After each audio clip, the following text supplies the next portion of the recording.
Welcome to the Activities Insights dashboard, your centralized view of everything you and your team need to act on across accounts and opportunities.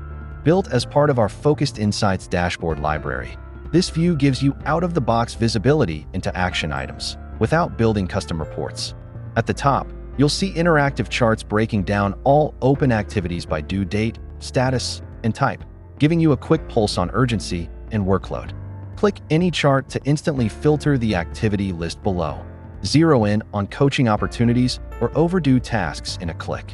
Use the Focus dropdown to quickly switch between weekly and monthly views, spotlight overdue work, or view all open activities. Whether you're managing your own to-do list or overseeing team-wide execution, this dashboard keeps you aligned and on top of what matters, fast.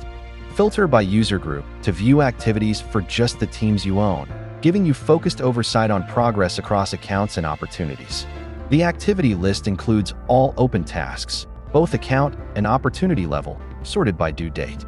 Click to open an account, jump into an opportunity, or drill into an activity directly from the table. This dashboard is purpose-built to support how your team works, giving you clarity, accountability, and alignment across everything that needs attention. From high-level trends to the day-to-day tasks, the Activities dashboard ensures you never lose sight of what needs to be done and who's responsible.